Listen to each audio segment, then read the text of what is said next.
O ar de Ouro Preto, em agosto de 2023, carregava o peso de séculos. Era um ar frio e rarefeito, que descia das montanhas e se enroscava nas ruas de pedra, nos telhados de barro e nas cruzes das igrejas barrocas. Léo Vargas sentia esse peso nos ombros, mas para ele não era um fardo, era um chamado. Como restaurador de arte, ele não via apenas pedras e madeira. Via as mãos que as tocaram, as vozes que ecoaram entre elas, as histórias que se depositaram como poeira fina sobre cada superfície.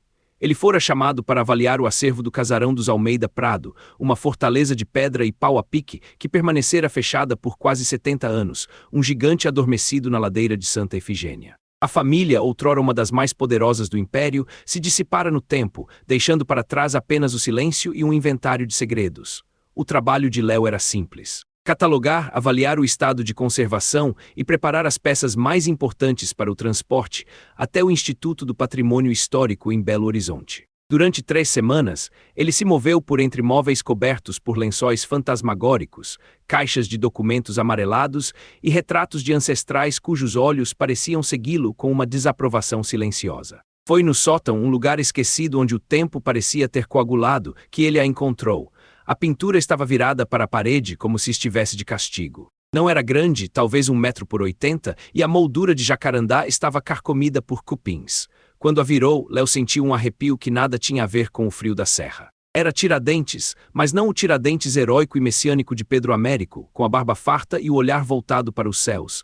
Este era um homem diferente. A pintura era sombria, de uma escola mineira do final do século XIX, anônima. O rosto de Joaquim José da Silva Xavier era mais magro, os olhos fundos, carregados de uma exaustão que beirava o desespero. Ele estava em pé em um ambiente que não era a prisão nem o caminho para o cadafalso. Era um cômodo indefinido, escuro. Mas o que prendeu a atenção de Léo, o que fez seu coração de restaurador bater de forma descompassada, não foi o rosto do mártir. Foi o que estava abaixo dele. Da cintura para baixo, a figura de Tiradentes era coberta por uma camada espessa e grosseira de tinta branca. Não era uma névoa, não era um efeito artístico. Era uma mancha opaca aplicada com uma urgência desajeitada, como se o pintor, ou alguém depois dele, quisesse apagar algo com pressa. Parecia um manto, um sudário improvisado que cobria não apenas as pernas do homem, mas todo o terço inferior da tela, engolindo o chão, os pés e qualquer outra coisa que pudesse estar ali. Ele passou a ponta dos dedos sobre a superfície. A textura era diferente. A tinta branca era mais recente, mais porosa. O craquelado era irregular, inconsistente com o resto da obra. Aquilo não pertencia à composição original. Era uma censura, uma cicatriz, porque alguém pintaria um manto branco sobre uma imagem de Tiradentes. Que parte da história do herói nacional precisava ser tão brutalmente escondida? Na penumbra do sótão, cercado pelo cheiro de poeira e tempo, Léo sentiu que não havia encontrado apenas uma pintura danificada. Havia encontrado a ponta de um fio, e ele sabia com uma certeza inquietante que se o puxasse, algo há muito enterrado viria à tona. De volta ao seu ateliê improvisado no primeiro andar do casarão, a pintura dominava o ambiente. Sob as luzes de tungstênio, a anomalia do manto branco era ainda mais gritante. Era um grito silencioso sobre a tela. Léo passou os dias seguintes realizando os exames preliminares. A fotografia com luz rasante revelou a topografia da tela, mostrando o relevo das pinceladas originais sob a camada branca. Era um contorno sutil, quase invisível, mas estava lá. Havia algo mais. A verdadeira revelação veio com a reflectografia de infravermelho. Enquanto a imagem se formava lentamente no monitor do laptop, o fôlego de Léo ficou preso na garganta. O infravermelho penetrava a camada de branco, revelando os traços de carbono do desenho subjacente. Não eram apenas as pernas de Tiradentes que estavam ali. Havia outras formas. Contornos de botas, a barra de uma outra vestimenta, a sugestão de um piso de madeira e, algo mais, um objeto no chão. E mais chocante, os contornos de outras figuras. Pelo menos 2 outras pessoas estavam na cena original, obscurecidas pelo manto. A pintura não era um retrato, era uma cena. Uma cena com múltiplos personagens que alguém, em algum momento, decidiu que não deveria ser vista. A questão que martelava na mente de Léo era implacável. Quem eram aquelas pessoas e por que a presença delas junto a Tiradentes foi considerada tão perigosa, tão inaceitável, que precisou ser varrida da história com uma camada de tinta? Ele precisava de permissão para uma restauração completa, um processo que removeria a camada branca milímetro por milímetro. Isso significava lidar com a burocracia do Instituto, em especial com seu diretor em Ouro Preto, Dr. Arantes, um homem cuja família estava enraizada naquelas montanhas tanto quanto as igrejas de Aleijadinho. Enquanto esperava a autorização, a curiosidade de Léo o levou de volta aos arquivos do casarão. Ele começou a procurar qualquer menção à pintura. Vasculhou diários, livros de contabilidade e correspondências. A caligrafia rebuscada do século XIX era um desafio, mas a obsessão era um combustível poderoso. Foi em um diário de capa de couro, pertencente a uma mulher chamada Isabel de Almeida Prado, datado de 1892, que ele encontrou a primeira pista. A entrada, escrita com uma tinta já desbotada, falava da visita do pintor. Não mencionava o nome dele, apenas que ele viera do Rio de Janeiro para corrigir a tela da vergonha. Isabel escrevia com uma angústia palpável: papai ordenou que o segredo fosse velado para sempre, que a imagem daquele encontro infeliz fosse purgada. O branco agora cobre a traição, transformando o horror em um retrato sombrio. Que Deus nos perdoe por reescrever a verdade, mas a honra da família exige este sacrifício, a tela da vergonha. Corrigir, velar o segredo, as palavras ecoavam na mente de Léo. A pintura não retratava um momento de heroísmo, retratava uma vergonha, uma traição, e a família Almeida Prado estava no centro dela. O manto branco não era apenas tinta, era o silêncio de uma família, um segredo guardado por mais de um século, e ele estava prestes a quebrá-lo. A autorização chegou, mas com uma ressalva: doutor Arantes a concedeu de má vontade com um aviso: prossiga com cautela, Vargas. Algumas coisas do passado é melhor que permaneçam como estão. A história já tem seus heróis e vilões bem definidos. A frase soou menos como um conselho e mais como uma ameaça velada. Léo ignorou o aviso. Montou a pintura em seu cavalete, preparou seus solventes e bisturis.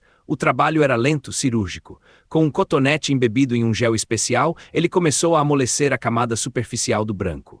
Milímetro por milímetro, a história escondida começava a respirar de novo. A primeira imagem a emergir com clareza foi um par de botas de couro escuro, gastas pela viagem.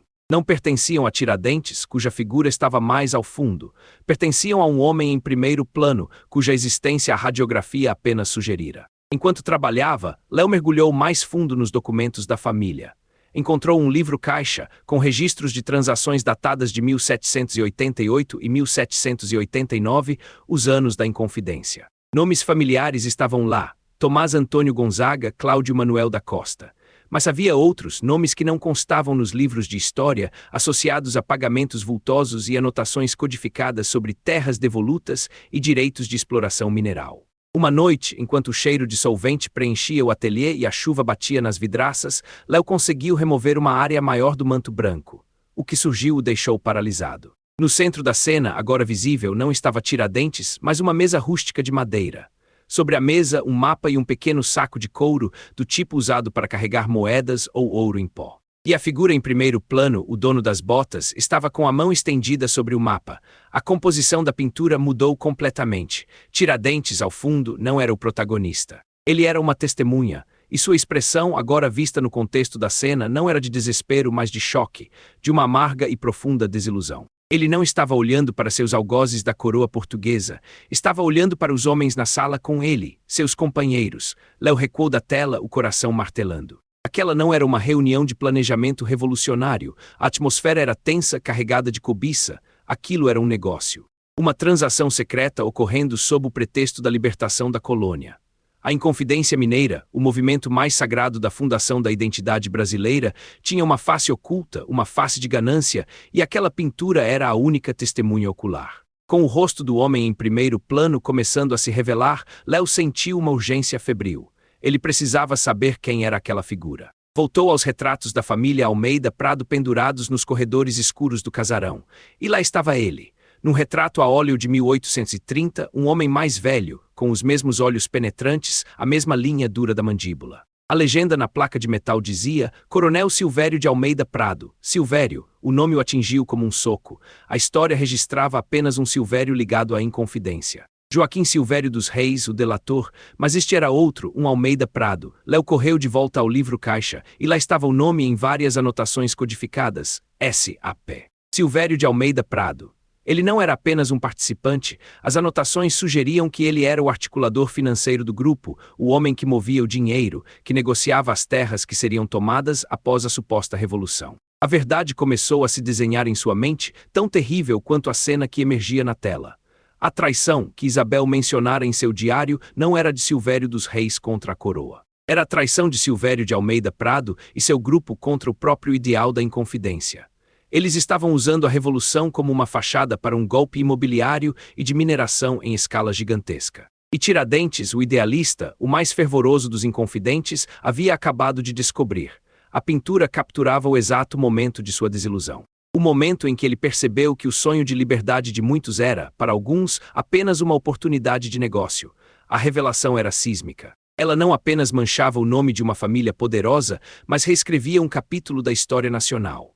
A família Almeida Prado, no final do século XIX, quando a República transformou Tiradentes em herói nacional, não podia queimar a pintura. Talvez o artista fosse conhecido, talvez houvesse registros de sua existência. Destruí-la levantaria mais perguntas do que respostas. Então eles fizeram algo mais engenhoso e perverso. Eles a editaram. Cobriram a cena comprometedora com um manto branco de tinta, isolando a figura de Tiradentes, transformando uma cena de traição em um retrato melancólico e enigmático. Eles não apenas esconderam a verdade, eles a remodelaram para se adequar à nova narrativa nacional, protegendo seu legado e sua fortuna construída sobre a ganância.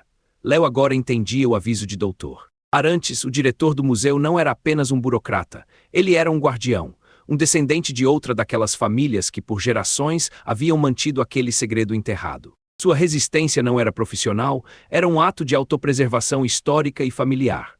A história de Ouro Preto do Brasil era um palimpsesto, com verdades inconvenientes raspadas e reescritas por cima. E Léo, com seus solventes e bisturis, estava raspando a camada mais recente, revelando o texto original, há muito proibido.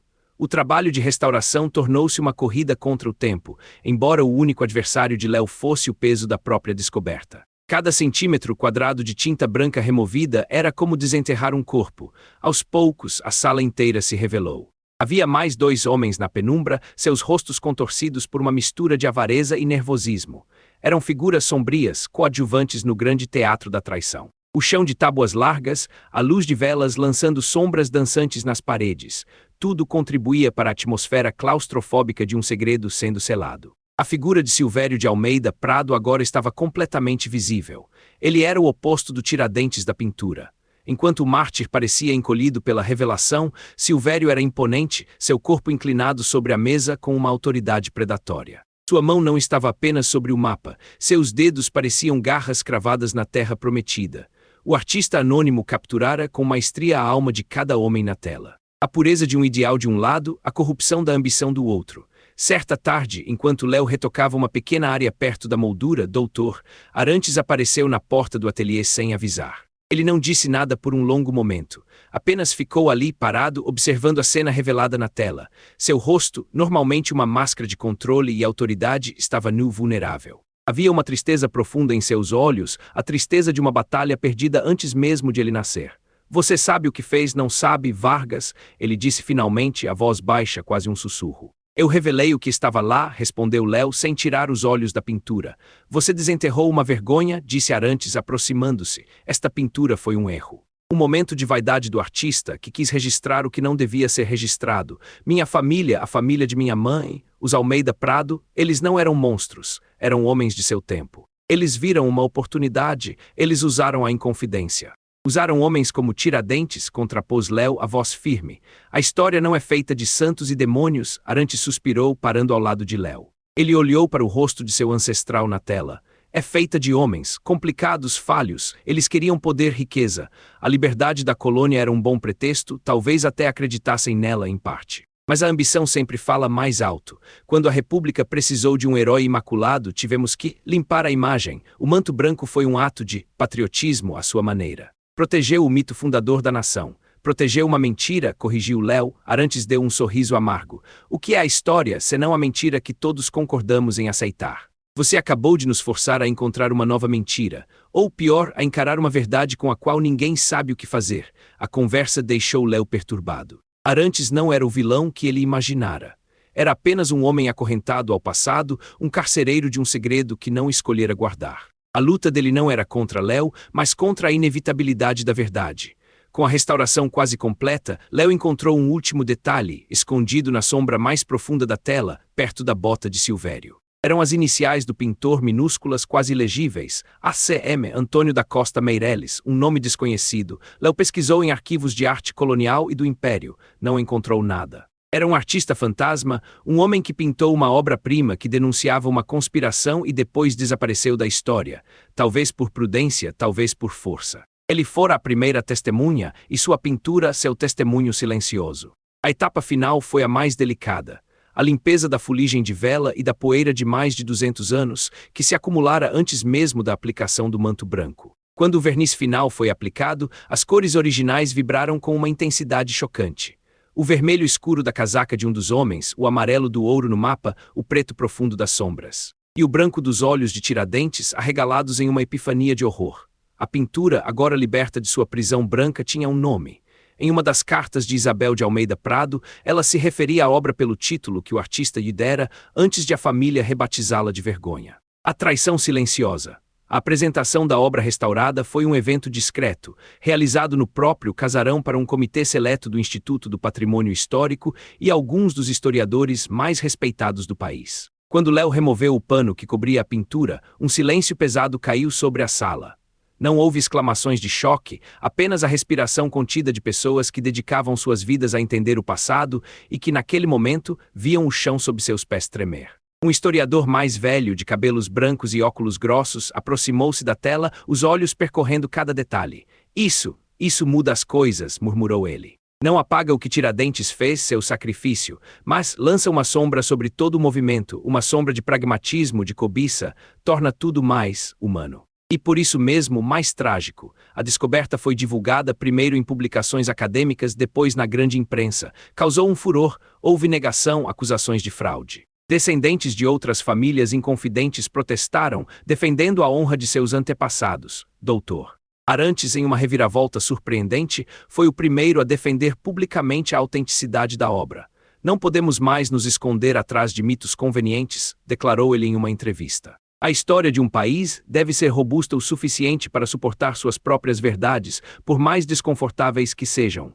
Foi seu ato de redenção, de libertação. Léo, por sua vez, se afastou dos holofotes. Ele havia feito seu trabalho. A pintura agora pertencia ao mundo com toda a sua complexidade e desconforto. Ele voltou para seu apartamento em Belo Horizonte, tentando reencontrar uma rotina que parecia banal e sem sentido depois de ter tocado tão de perto o coração pulsante da história. Ele se pegava pensando na pintura, no olhar de Tiradentes. Não era apenas a descoberta da traição de seus companheiros. Havia algo mais. Era o olhar de um homem que percebe que a semente da corrupção, da ganância que ele lutava para expulsar com a coroa portuguesa, já estava ali dentro de casa entre seus irmãos. Ele não morreu apenas por um ideal de liberdade, mas também pela dor de ver esse ideal ser manchado antes mesmo de nascer. Semanas se passaram. A poeira começou a assentar. A pintura foi transferida para o Museu da Inconfidência, em Ouro Preto, onde foi instalada em uma sala própria, sob iluminação controlada. Tornou-se a peça central da coleção, uma ferida aberta na narrativa nacional,